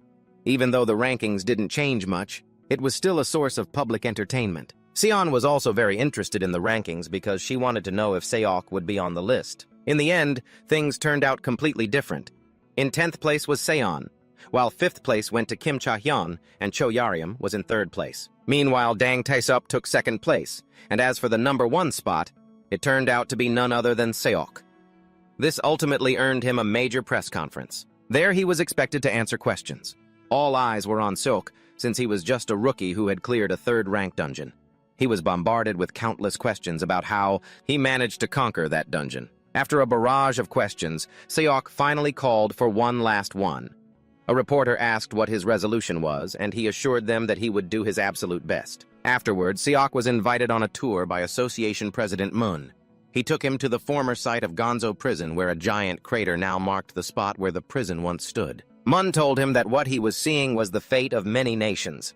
Apparently, most countries had lost their administrative capabilities after the corrosion rifts appeared. However, South Korea had become a powerhouse, successfully defending the country and even making technological advancements. He revealed that the helicopter they were in was part of the country's technological might, as it ran on magic energy and was completely soundproof. Seok asked Mun if this was the fate of countries that couldn't handle the rifts, and Mun confirmed that it was. He also revealed that many capital cities had vanished after the corrosion rifts appeared. Mun suggested they get a closer look, and as they moved nearer to the crater, he mentioned that there are 8 of the world's most dangerous corrosion rifts, and that the Gonzo prison site was one of them. It turned out the Gonzo prison rift had formed 13 years ago, spreading into the city without any signs or warnings. Even if there were any survivors, they were swept away as the entire area transformed into a corrosion zone. In just a few days, the whole city disappeared without a trace. As they were leaving the scene, Mun told Seok that the global balance of power hadn't changed much, but the central powers had been severely weakened. Seok was glad to be learning all of this, but at the same time he didn't understand why he had to come all the way to the site just to hear it. Mun then revealed that Hyun of the Taebaek Guild had paid him a visit a few days ago. Apparently that guy was losing his mind because Seok refused to join his guild. He even asked for Seok's whereabouts, but Moon reassured Seok that he hadn't disclosed it, since that's obviously personal information. Mun told Seok that the Taebaek Guild has an ideology centered around the survival of the fittest, and if Seok doesn't go along with them, they might try to subjugate him by force. Seok couldn't believe they would actually go that far, but at the same time he was worried that he couldn't take on Haeon just yet. Mun mentioned that Seok seemed like the type to avoid getting involved with any guilds, so he could be free to do as he pleased, and Seok confirmed it. Mun told Seok that he'd have to raise his profile if he wanted to stop Taebaek from coming after him. He mentioned there was a way to do just that, and one of those ways was to take on a mission from the association president himself. The moment Seok heard this, he wasn't surprised at all. He knew the president had a hidden motive behind everything. Seok immediately asked the old man what he wanted because he was pretty sure the geezer wouldn't just give him a mission for free. Mun told Seok that all he wanted was for him to remember this favor. He then handed him an envelope. He told him to check the contents. Seok thought he'd hit the jackpot. A deal from the association president wasn't a bad way to build his reputation at all. Seok asked the old man what the job was. The president revealed that he was expected to escort a cargo ship from Busan to the city of Nanning, mentioning that transportation wasn't easy these days. All thanks to the corrosion rifts popping up everywhere. Seok then checked the list of items he was supposed to escort and realized they were all luxury goods. There was even a car on the list. Seok was completely astonished by this. He expressed his shock that people still considered these things necessities. But Mun told him that for some people everything on that list was essential. Mun hoped Seok would understand, but Seok said he didn't, as he failed to see the necessity of these items, in a country whose government had already collapsed.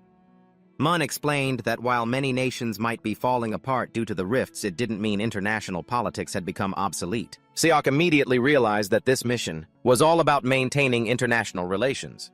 It was as simple as that. Seok unbuckled his seatbelt and told the old man he wasn't interested in the mission. Mun was shocked to hear this. He told Seok that the South Korean government considered this mission extremely important. Regardless, Seok repeated that he wasn't interested. He told the old man it would be foolish for him to get himself involved in international politics. The old man was furious at the rejection and tried to remind Seok that he was just a hunter who had debuted not long ago. But Seok couldn't care less, tossing the mission papers right out of the helicopter. Then he threw the door open and thanked the old man for the ride. but told him that he would swim back to Seoul on his own. Without a moment's hesitation, Seok leaped out of the helicopter and plunged into the water below, leaving the old man utterly stunned. A short while later, Seok surfaced at Incheon Airport and calmly climbed out of the water. He ran into a port worker, and the two casually greeted each other as if nothing unusual had happened. Knowing he might be threatened in the future, Seok decided the first thing he had to do was increase his own strength. By taking on the thorniest missions, he could become a major figure who would never be swayed by anyone again. Seok glanced at his phone and quickly found a mission. It looked like just what he wanted: a mission to rescue kidnapped victims on Tsushima Island with a projected rank of 2. Seok took a deep breath and realized he was going to be busy for a while. According to the report on September 3rd, fishermen from Gyeongju and Tongyeon Islands set out to sea, but the waters that day were unusual because corrosive creatures that nest on Tsushima Island had appeared and snatched them like prey. According to a survivor who was lucky enough to escape, the captured fishermen are still alive. This mission requires him to go to Tsushima Island to rescue the captured hostages and destroy the corrosive fissure. The reward is 55 million won, and Seok knew all that money would be his if he completed the mission alone. In addition, he would be hailed as a hero if he could handle this by himself. Although the challenge was worth conquering, Seok still remembered what they used to say about the levels and the creatures that dwelled within them. It was rumored that a level 3 corrosive fissure had the destructive power of a tank, but a creature from a level 2 fissure was on the level of a natural disaster. As for level 1, the entire country would have to mobilize just for a chance to take down a single corrosive creature. He knew he could handle a level 3 fissure thanks to his paradox flame, but he wondered if he could take on a level 2 by himself. To be safe, he realized he might need a capable partner, but the problem was finding someone willing to take a request from a civilian. He wondered if anyone could do it, and then he immediately thought of someone. Seok and his partner, none other than Sunga, boarded the ship heading toward their destination. Sunga asked when they would arrive, and he replied in about an hour. He urged her to recover her strength before they got there, because this battle would be even more brutal than the last one. While Seok was busy saying that, Sunga was more curious about the metal pad on his shoulder. She asked him about it because it looked like a limited edition, which made her wonder how he got it. Seok started to get tired of her nagging, so he had to tell her that the scrap dealer he contracted with gave it to him. Sunga was incredibly surprised because the place she had a contract with never gave her anything useful. Seok teased her, saying that the level of expectation was different because he was a promising rookie who had handled a level 3 fissure by himself, unlike her who was just a newbie, a weak one with only the title of Academy Valedictorian. Seok noticed her cold expression and knew she felt insulted, but he used it to encourage her to become stronger and more famous so she wouldn't be humiliated again. A few days earlier, Seok had contacted Sunga to tell her he needed a teammate. At first, Sunga was hesitant because they had almost died in the level 3 fissure, and now Seok was asking her to join him in a level 2 fissure. Seok convinced her by asking if she wanted to become stronger. He guaranteed that he could help her become much stronger than she was now. It turned out Sunga also had personal reasons for wanting to be stronger, and she was willing to jump into hell if it helped her achieve her goal. A moment later, the ship's alarm blared, warning of an unidentified object ahead. Soon they encountered 5 ships. Seok was still calculating his next move when he was amazed to see Sunga levitating. Sunga was surprised that Seok couldn't do the same. Her face flushed with excitement as she had finally found something Seok couldn't do. She burst out laughing, mocking Seok for not being able to do this trick. To move more easily, Sunga had to carry Seok on her back. As they got closer to the ships, Seok told Sunga to handle the nearest one. Sunga asked why, and he revealed that the ones in the back seemed more dangerous than the ones nearby. Sunga accepted the order, but as she approached the ship, she noticed the figure of a person. But Seok told her to look closer because what she was seeing wasn't human. Seok landed on the ship he wanted to clear, and just as he expected, he found mutated humans on board. These people had lost all their humanity and become extremely aggressive. Sunga landed loudly on the ship, accidentally attracting the monster's attention. The monsters attacked, and Seok easily cleared out the first wave. From that, he realized they were just low-level monsters. He thought Sunga would also take them down easily, but to his surprise, she went all out to deal with these weak monsters. Seok immediately called her name to warn her, reminding her that she was using too much magic.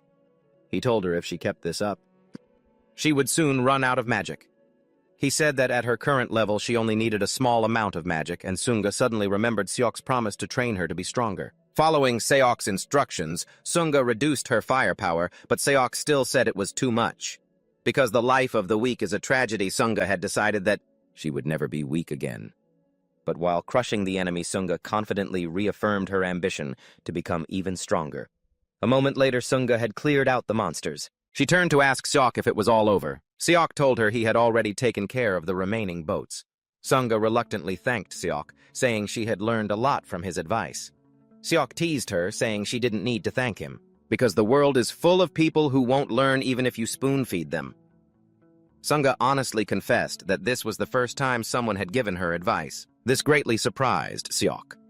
He asked her what she was taught at the academy, and she revealed that because she learned everything so quickly, they never bothered to teach her the basics. Seok teased her again, asking if she thought she would become stronger than him if he kept teaching her like this. With tears in her eyes, she told Seok that she had never even surpassed a single teacher. Seok was surprised to see her get so emotional. He casually comforted her, telling her not to worry because that wouldn't happen with him. He would make sure she'd be looking up to him for the rest of her life as they prepared to go deeper. The sailors informed Seok and Sunga that they would stay on guard in case they were needed.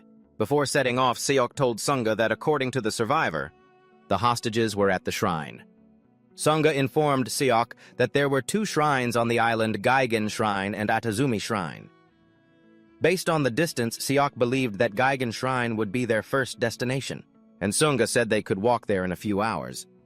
Seok knew walking wasn't a problem, but the trouble was coming back with 15 hostages. According to the survivor's report, Seok could also sense a dark magical energy behind the fog, and he was certain the corrosive creatures on the island would chase them. Frantically, Seok was still trying to figure out an escape route when he suddenly spotted a vehicle in the distance, and everything immediately became clear. He asked Sunga if she was a good driver, and Sunga confidently replied, yes. A moment later, Seok was begging for his life because Sunga was driving the car as if it were the end of the world. She teased Seok, telling him to drive himself. If he didn't like her driving, Seok told her to just forget it. Then he jumped onto the roof of the vehicle, ready to fight the monsters chasing them. Seok pulled out a wire launcher and threw it towards the monsters.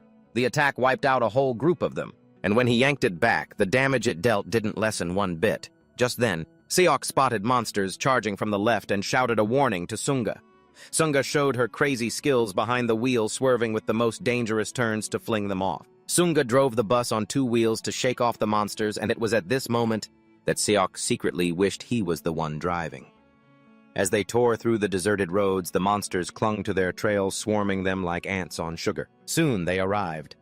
Sunga worriedly mentioned the horde of monsters behind them, but Seok told her not to worry, as he would handle them.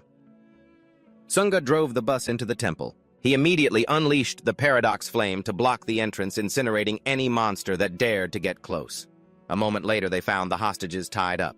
Sunga stepped forward to introduce herself. But instead of being happy about being rescued, the hostages began to act very strangely. Tears streamed down their faces as they urged Sunga to run away, leaving her wondering why they were shooing her off. She had no idea that a giant samurai had appeared right behind her, ready to strike her down. Luckily, Seok blocked the samurai's attack. He told Sunga to get the survivors on the bus. He would deal with the creature himself. A fierce battle immediately broke out between the samurai and Seok. The samurai towered over him as it tried to cut him down, but despite the height difference, Seok didn't flinch. Suddenly, Sunga appeared out of nowhere and rammed the vehicle straight into the samurai, knocking it to the ground. With the samurai down, Seok praised Sunga's quick thinking, but she just urged him to get on the vehicle. In the end, Seok had to cling to the roof while the hostages were seated safely inside. The trip was going smoothly, until they realized a horde of monsters was waiting in ambush up ahead. She also realized the samurai was still alive, despite being hit by the bus. With a huge horde of monsters blocking their way, he told Sunga to give him her sword. Sunga was surprised to hear this, because asking a sword master to hand over their sword is the ultimate insult. Seok then asked her what she prioritized more, her own honor or the lives of the hostages. Sunga had no choice but to hand over the sword, and Seok snatched it ready for action. He was surprised to find a strange device on his wrist, and although Seok didn't want to use it so soon, he realized he had no other choice now.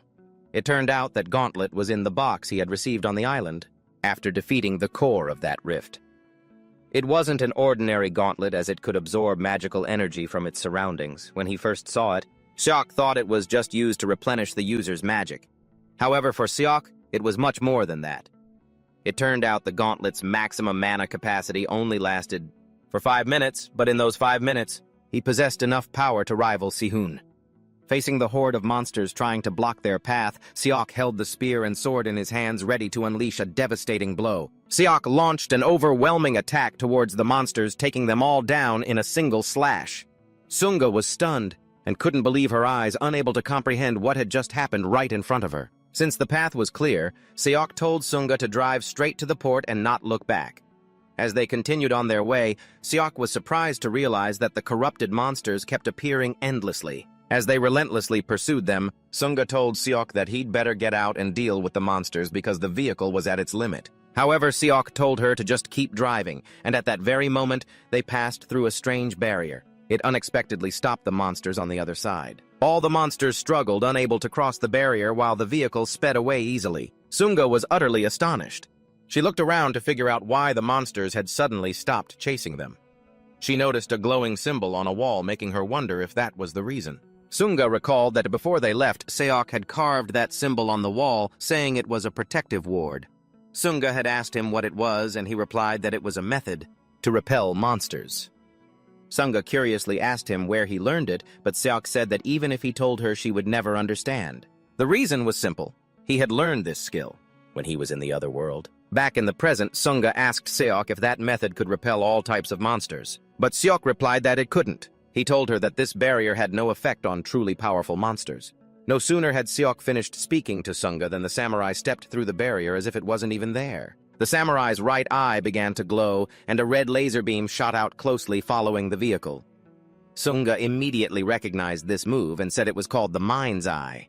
Seok was quite confused, but he knew for sure that the atmosphere around them had turned grim.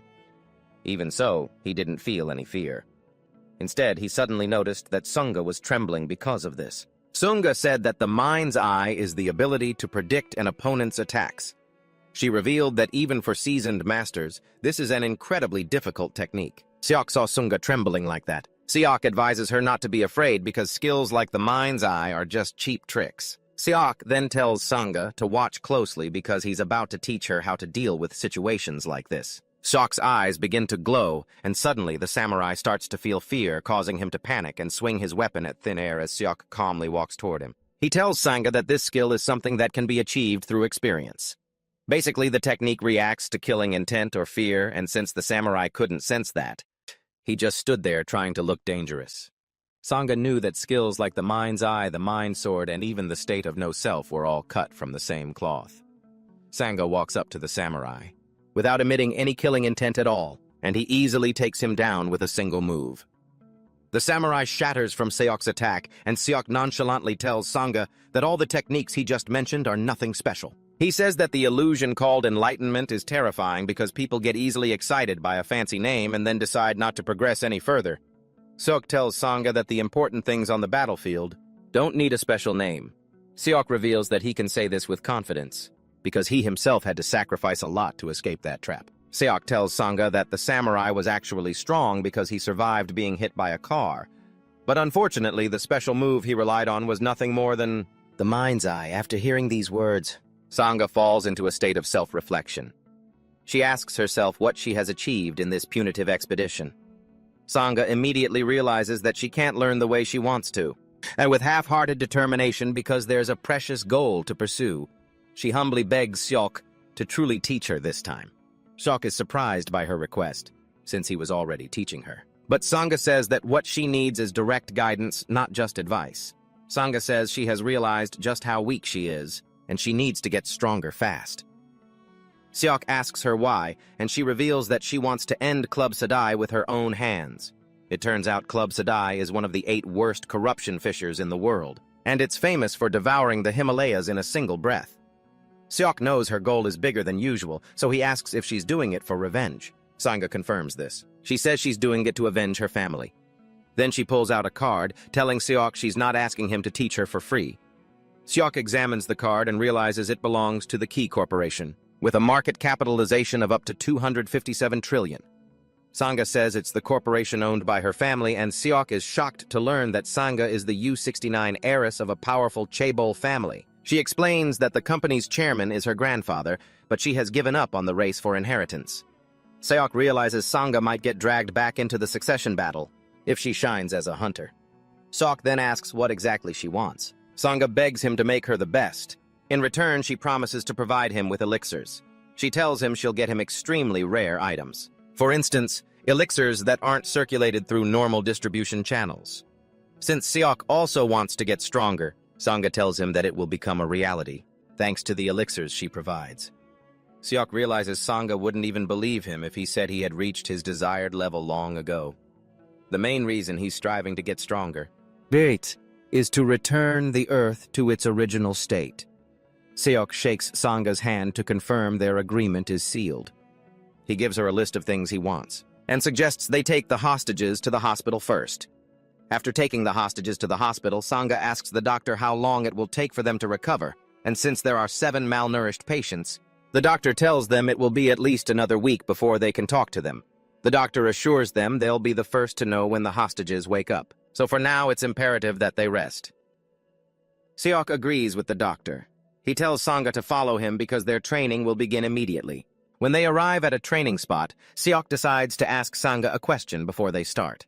He asks if she thinks she could dodge his spear if he swung it with all his strength. Sangha nervously replies that it would be very difficult because after all the power gap between them is too large. However, Seok tells her she can actually dodge it if she pushes all her senses to their absolute limit. He tells her she has to see with her eyes, hear with her ears, smell the scents, and feel through her skin. Once she's done all that, she must fight in the realm of consciousness, not unconsciously. After explaining everything, Seok decides it's time to test her.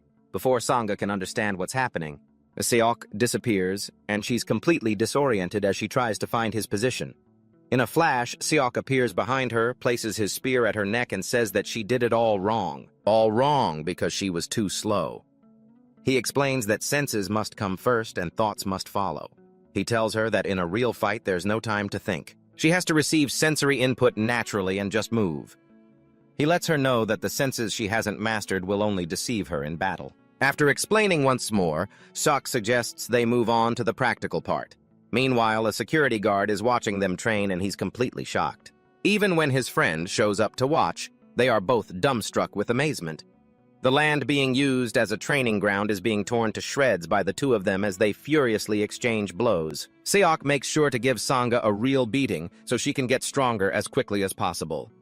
As the fight continues, Seok leaps into the air ready to unleash a powerful strike, one that even Sangha realizes she can't dodge. Just as the attack is about to land, the security guards call out to Seok, telling him that one of the survivors has just woken up.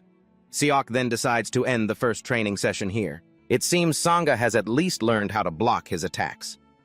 Sangha looks at him in horror, unable to believe that everything she just went through was only the first session. Upon entering the medical facility, Seok asks the survivor if he's okay, and he nods.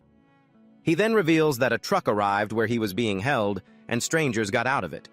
Sangha asks if those people were the other hostages. He was asked if there was anything else, but he said no, adding that they were far too calm to be hostages. He realized the monsters weren't aggressive toward them at all. They even looked like they were helping those people. He revealed that a few hostages had been grabbed and thrown onto a truck upon hearing this. Seok finally realized what he'd been trying to figure out, the strange reason he'd always wondered about. Why were there only 7 hostages? The girl asked the survivor about the one who escaped, but he told her it wasn't an escape. Apparently, the bad guys had let him go on purpose. And this revelation shocked Sangha to the core after her talk with the man. She and Sangha finally understood what they were up against. Seok said he'd always wondered how a civilian could so easily escape from a place that he and Sangha had struggled so much to get into. Sangha then asked Seok if he thought this mission was a trap from the very beginning. Suddenly, Seok spoke in a cold voice, wondering why those bastards would dare pull such a despicable trick. Sangha was completely bewildered, not understanding why Seok was so furious. She didn't know if it was because the enemy was underestimating him or because they had used human lives as bait. The two of them then asked the survivor if he remembered anything else, and he revealed that the person who got out of the truck had a cat-shaped mascot hanging from his belt. Afterwards, Sangha looked up this clue, and when Seok asked how she found it, she reminded him that mobile phones weren't just for show. Trying to defend himself, Seok told Sangha that civilians like him get charged for internet data. Enormous data fees if they accidentally press the browser button. Sangha couldn't believe this old guy was still stuck with prejudices from the early 2000s. A moment later, they ran into the guy they were looking for. He had piercings all over his face, and Seok coolly mocked him, asking if he'd used a sewing machine to patch up that ugly mug of his. However, deep down, Seok could tell this guy was no pushover, and he seemed even more dangerous as he welcomed Seok and Sangha to the main stage. The guy introduced himself as Kim Ji-yeon and declared that he would capture them alive. Seok wondered what he meant, and he decided to show them. He grabbed someone who had already been beaten to a pulp and threw him straight into the rift behind them. Sangha was horrified at the sight, believing that anyone thrown in there wouldn't be able to get out until the rift was destroyed. But suddenly, the one thrown into the rift crawled back out completely transformed. However, Ji-yeon wasn't pleased with the guy's transformation, because he looked too weak. With a single kick, he sent the guy flying far into the distance. Sangha was terrified by the spectacle. She wondered if they were planning to turn them both into rift monsters. Ji-yeon bragged about it, saying that sacrificing ordinary people hadn't given them the best results yet. As soon as he said this, they both realized the enemies weren't ransoming the hostages but using them for experiments. Ji-yeon told them he didn't really care about them, but for the sake of the grand cause and his leader, he would deign to explain just once. He revealed that he and his comrades were descendants of Dangun. It seemed their sole purpose was to maintain and strengthen South Korea's current power so that no one would dare mess with them. After explaining, he stomped the ground, releasing a massive shockwave that sent a row of cars flying into the air. Ji-yeon then kicked a car toward them, but Sangha intervened in time, slicing the car in two. Seok prepared to fight, reminding him that their country was already a superpower. But the guy disagreed, saying it still wasn't enough. Ji-yeon charged at them, roaring that they would elevate the country to a level that no one would dare look down on, turning it into an absolute superpower. He leaped into the air, aiming an axe kick straight at Seok. He reminded Seok of the terrible times in the past when they had to pay tribute and bow their heads in humiliation. While engaging in close combat with Seok, he bellowed about wanting to pay back every humiliation they had ever suffered. While trading blows with Ji-yeon, Seok realized he was a Taekwondo 6th Dan black belt, and his strikes were incredibly fast even without a weapon. Soon enough, Seok took a full kick to the chest and was sent flying. From Ji-yeon's last attack, he realized the man's speed was formidable, but his actual power was still within a manageable range. Seok actually understood this guy's reasoning, because if all the eroding rifts disappeared, South Korea would have a hard time maintaining its current position. Seok finally realized that this guy and his group had absolutely no intention of saving the world, and he had just confirmed it. The girl reminded him that countless people were on the brink of death, meaning they should be the top priority. But Ji-yeon just snarled that he didn't know a damn thing. He boasted that they had found a way to control the rifts. As soon as he heard this, Seok realized that being able to control the rifts was a complete game changer, because if they could do it, they wouldn't have to endure the current catastrophe anymore. Seok called for a timeout, telling the guy he was considering cooperating with him. He asked him to what extent they could control the rifts, and if the answer was convincing enough, he would hand Sangha over to him. Sangha was stunned to hear him say that. Ji-yeon then declared that they had succeeded in controlling the rifts to a sufficient degree. Seok immediately cut him off, exposing that his sufficient. The truth is, they still can't fully control it. Seok taunts him, saying he talks a big game, but the results are pathetic. Seok calls John and his gang a bunch of thugs. This reckless act infuriates John. He charges towards them with a terrifying kick. Seok barely dodges the attack as the kick shatters the ground where it lands. Seok realizes he's probably provoked this guy in a way he didn't intend to. He's just trying to stall for time to recover some mana as the energy gauge on his gauntlet has dropped. All that's left is 1. Seok realizes the best he can do right now is drag John into a war of attrition. John lunges towards Seok, but Sangha steps forward to block his path. John mocks her, saying he thought she was hiding in the back out of fear. Seeing the electric aura radiating from her body, John scoffs, saying that at least she's got some guts. Seok immediately urges Sangha to fall back, telling her she can't handle this guy, but Sangha replies that she can see the amount of power left on Seok's gauntlet. She knows full well that Seok needs time and asks him how much longer he needs. Seok replies that he needs 5 minutes, and Sangha pulls out a vial of holy water. She tells Seok to leave this fight to her. Sangha begins to glow from the effects of the holy water. Seok worries that she might be overloading herself, but she tells him not to mind, because holy water is meant for emergencies, and this is definitely an emergency. Seok then tells her to try and hold out for 5 minutes. He promises that after that he'll finish the fight. As Sangha prepares to risk her life, she tells Seok to make his strike count when the time comes. A fierce battle erupts between the two of them. It forces Sangha to pour all of her strength into the battle. As the fight intensifies, she manages to land a vertical slash through John's afterimage, causing her to pause to see if she'd hit him. Or not. However, John had already reappeared right behind her and delivered a devastating kick, launching her into the air with blood trickling from the corner of her mouth. Just before she hits the ground, Seok, now fully charged, rushes in to catch her. In a cold, emotionless voice, Seok asks John if he's ready to die. John is stunned, sensing the massive surge of mana from the man before him. He wonders how in the world he managed to do that, because it should be impossible to gather that much mana in such a short amount of time. John is completely bewildered, wondering if Seok had been hiding his true strength this entire time. Seok asks John why he looks so surprised. After all, he's just applying the same principle as the very piercings on John's face. He panics, realizing Seok has seen right through him, and Seok retorts that only a fool wouldn't have figured it out. Seok reveals that Jeon is leaking mana everywhere by constantly overusing a power source far beyond his body's limits. However, it's precisely because of his carelessness that he was able to restore his paradox flame. John thinks Seok is just spouting nonsense because there's no way to absorb that much excess mana. But before he can even process it, Seok appears right behind him, whispering that he doesn't need to know why, because he's about to die anyway. Seok unleashes a 16-hit combo on him, slashing him to ribbons from every direction, while simultaneously incinerating him with the paradox flame. John is horrified when he realizes he can't breathe. He can't even twitch a single muscle. Seok commends his effort to remain standing, even though he's already incinerated all of his muscle strength. Feeling death looming, the man desperately screams for his captain to save him. Suddenly, a hidden weapon comes flying towards Seok from above, and Seok senses it just before it's too late. He swings his spear up, blocking the vicious attack. The blow seems to have come from John's captain, who is standing menacingly on a rooftop. The figure is wearing a mask, and their head is covered by a hood. He commends Seok for being able to block that attack, since his original intention was to shatter his wrist. Seok wonders just who in the world this guy is. Deep down, he has a hunch that this is Jeon's captain.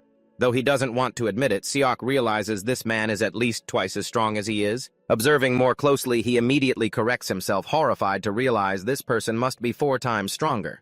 The captain then taunts him, asking if he has no fear of death. Seok coldly replies that he doesn't fear death because he knows that if the captain wanted to, he would have already been dead. Realizing the captain is holding back from killing him, he asks directly if what he's after is the black flame he's using. To demonstrate the black flame burning, John flares up violently, inflicting excruciating pain upon him. He begs for his life to be spared, and the captain orders Seok to put out the flame, stressing that he won't ask a second time. Seok then realizes that John's mana has been depleted, and it's the captain, who has been using his own mana to keep him alive. Moreover, he knows that if the captain's projectile had been aimed at his head instead of his wrist, he would have been killed, but the captain deliberately chose not to. Seok has no choice but to release John from the flame's grip. Before John can collapse, the captain appears in a flash and catches him. This sends another chill down Seok's spine as he has just witnessed the man's terrifying speed. The captain berates Seok, blaming him for ruining John's life, saying he'll now have to spend the rest of his life in a wheelchair. He then draws his bow, telling Seok that while it's true he wants to capture him alive, that doesn't necessarily mean he has to be in one piece. Seok then challenges the man to do whatever he wants because there's no way he'll ever be his puppet. Seeing Seok's stubbornness, the captain decides to withdraw as he still wants to learn more about the black flame that Seok possesses. Before vanishing, he leaves a message for Seok saying that one day, he too will be forced to submit to him. After he leaves, Seok realizes he's just tangled with an extremely vicious individual. Sangha walks over to Seok, speculating that it seems they're targeting his unique skill. Seok confirms this, but he told her he wasn't sure why they craved his skills so much. Sangha then wondered why the enemy didn't take her hostage, and the CEO replied that they might already know her background. However, Sangha didn't think a group of terrorists would care about such things. The CEO advised her to think carefully, because this terrorist group might even be receiving support from the South Korean government. Seok warned Sangha not to breathe a word of this to anyone, but she reminded him that she wasn't very good at lying. Seok suggested they put everything aside and deal with the rift in front of them for now. However, the CEO told Sangha to step back because he would go in alone. He told her to rest and recover until he returned, then charged straight into the rift. The CEO landed inside the level 2 rift and discovered a phantom castle right in the center. He walked toward the castle and could feel it. An extremely dangerous energy was radiating from it. Without anyone needing to tell him, the CEO realized the corrosive core was right behind the door. The CEO told himself to be careful or else he'd be dead for sure if he let his guard down. He pushed the door open, stepped inside, and saw a large cauldron in the distance. It made him wonder if that was the core. Seok was surprised because it was completely different from what he had expected. But suddenly, a hand grabbed his leg from behind. The man looked incredibly miserable and in pain. The man begged the CEO to save him as his legs had been severed. Suddenly, a tentacle emerged from the cauldron and threw the poor guy inside. A moment later, he rose from the cauldron and had been turned into a phantom. The CEO immediately realized the cauldron was what created the phantoms. This disgusted the CEO so much he almost threw up. Suddenly, a chilling voice echoed in the room. It regarded the CEO as a new sacrifice, but admitted he was a little different from the others. The owner of that voice quickly revealed himself. It turned out to be the core, a swordsman. He drew his sword and urged Seok to do the same, as he intended to use his blood to forge its blade. Seok was a bit startled by his appearance, because the pressure radiating from his body was too overwhelming. This only proved how strong the captain was. To have been able to subdue this formidable swordsman he was now staring at in terror. The CEO realized with a jolt that there must be others even stronger than the captain. While the CEO was lost in thought, the swordsman lunged forward and nearly chopped his head off. Luckily, he just barely managed to dodge it. This showed the CEO just how powerful the enemy he was facing was. However, the CEO decided to go all out from the start before the enemy could see through his weaknesses. The CEO charged toward the core with a powerful attack, intending to end the fight with it. But surprisingly, the enemy blocked his strongest blow with just a single blade. As if that wasn't terrifying enough, the CEO was also worried, because he hadn't even seen the moment he parried the blow. Before the CEO could react to what was happening, the enemy struck, slashing his sword across his body. Seok was stunned and terrified to realize the enemy was even faster than he had imagined. However, the swordsman praised Seok for making him miss his vital points. Seeing that Seok was tough, the swordsman decided to test him with something more dangerous. He unleashed a flurry of powerful, lightning-fast slashes at him. This forced Seok to his knees. Realizing the situation was getting worse, Seok knew he had no choice but to use the Flame of Paradox. Even so, he ran into a problem. Since the enemy wasn't a living being, the paradox meant nothing as an attack. Seok didn't know what to do next, but he managed to force himself back up thanks to the Flame of Paradox. The swordsman was surprised that Seok still had the strength to stand, making him wonder what it would take to bring him down. Before he could even steady himself, Seok was hit with countless more slashes. This time it was even worse, as every muscle fiber in his body was torn apart and Seok nearly lost consciousness. Fortunately, the muscles in his shoulders could still move, and he decided to use the Flame of Paradox to enhance his recovery, quickly healing the torn muscle fibers. By doing this so quickly, the CEO managed to get behind the enemy. Believing he finally had his chance, the CEO struck. But to his absolute horror, the enemy vanished right before his eyes and reappeared behind him. The enemy taunted the CEO, and calling him too slow before knocking him to the ground. However, he didn't deliver the finishing blow, and the CEO took that chance to quickly back away. The enemy taunted him, saying he'd missed. But the CEO yelled at him to stop messing around, since he could have easily killed him if he'd wanted to. Seok growled, asking if he was toying with him out of pity.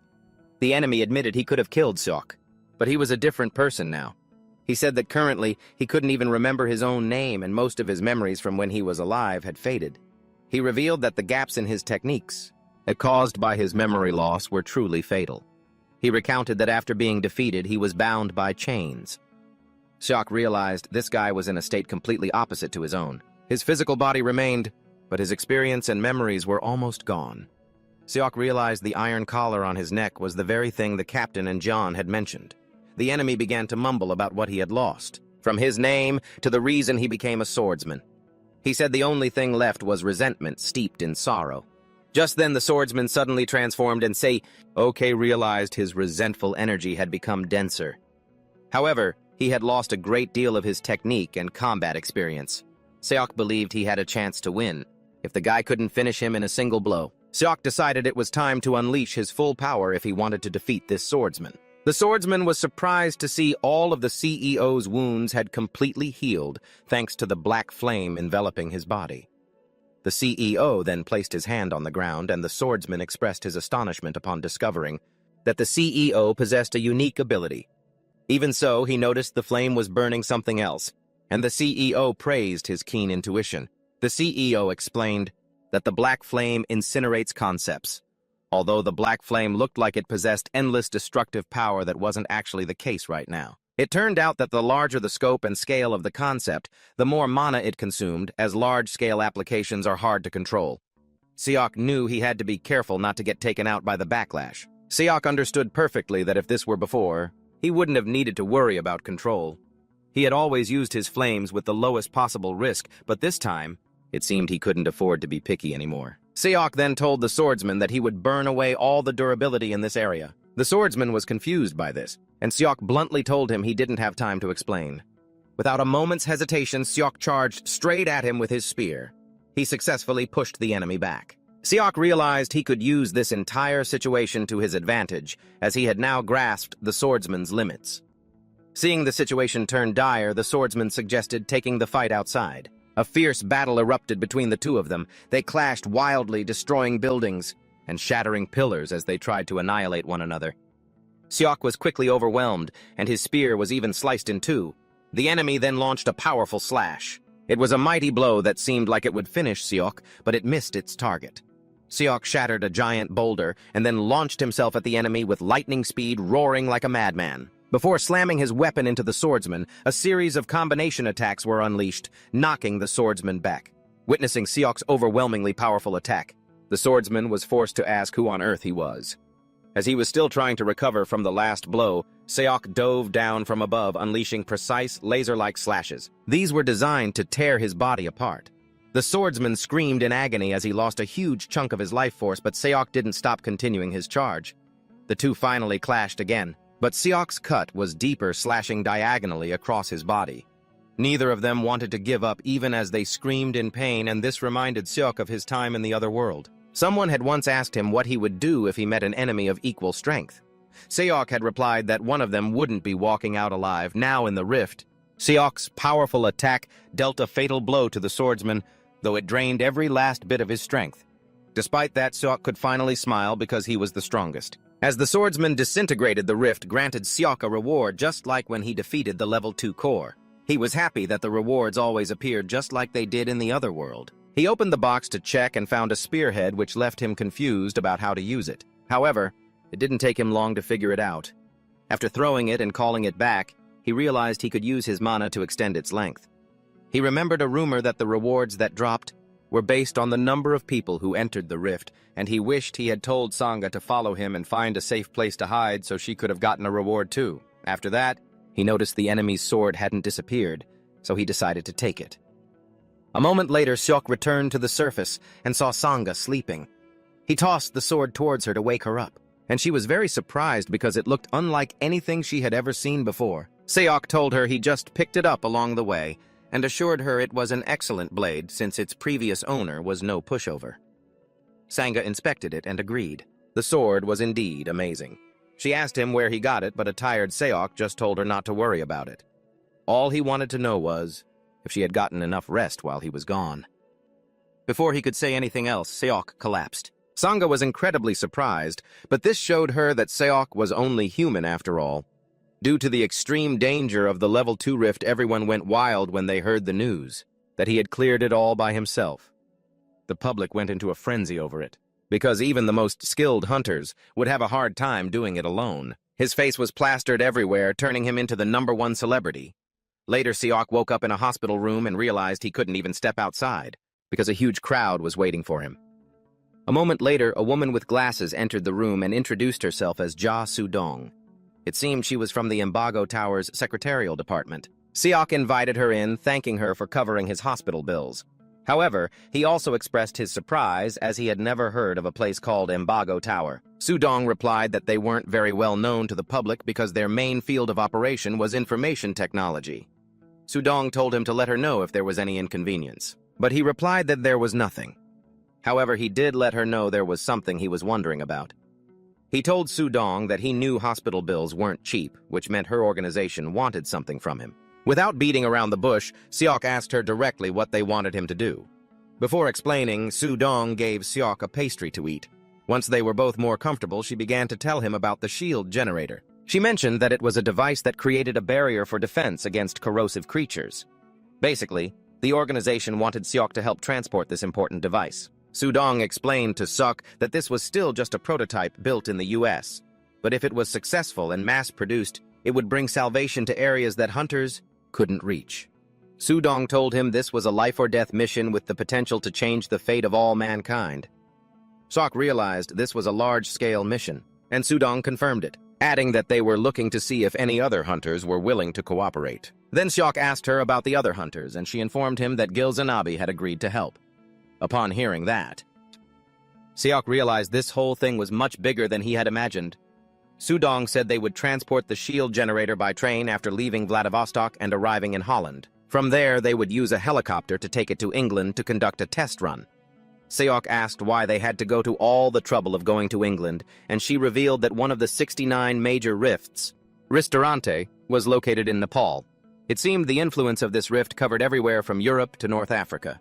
She said that the only safe place left was England, because this area is somewhat protected by the sea. She also reveals that Europe is currently in a state of anarchy, and governments are losing control, which it turns out has been seized by hunter corporations. For this reason, their control over various regions is no different from that of warlords. It seems they'll also be transporting relief supplies at the request of international organizations, which immediately tells the CEO that the ship will be a major target. Sudong then asks the CEO if he's ever been abroad before, but he replies that he hasn't. He tells her this mission will be his first time going abroad, and Sudong says that they will likely face dangerous situations out there.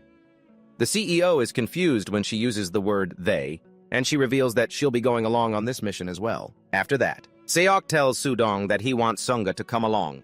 He assures Sudong that Sunga is a trustworthy friend, and Sudong accepts Seok's request without hesitation. The boss is very pleased with this arrangement, because it will help his influence grow even more. A moment later, the boss goes up to the rooftop where a helicopter is waiting, and he's extremely surprised to find out it was the association's chairman who arranged it. He tells him that his solo conquest of the Grade 2 Fisher changed his perspective on many things, and he assures him the association will do everything in its power to fully support his activities. Deep down, Seok is happy to have proven his strength through his own abilities, making things easier. At the same time, he also wonders if the chairman knows about Jong and his cronies. He's curious to know if this chairman wants the tragedy befalling Earth to continue or to end. The moment he steps onto the helicopter, Seok is surprised to see Sihun waiting for him. Sihun praises him, saying that stories about him have spread everywhere, and that finding someone who doesn't know him is now harder than finding someone who does. Seok then asks her where they're going, and she reveals they're heading to a military base. Seok wonders why, and she informs him that the Korean military also plans to participate in this mission. Seok understands that every nation would be willing to participate, because if this device is successful, their reliance on hunters for national defense would be significantly reduced. However, Seok doesn't think Korea would like that. Afterwards, Seok asks Sihun if she knows of an organization called the Descendants of Jungun. Sihun confirms it, saying they're a terrorist group. Seok recounts his encounter with them while handling the mission on Tsushima Island. Sihun tells him that the descendants of Jungun are composed entirely of people of Korean descent who are popping up everywhere, and while the hunters are busy clearing fissures, this group,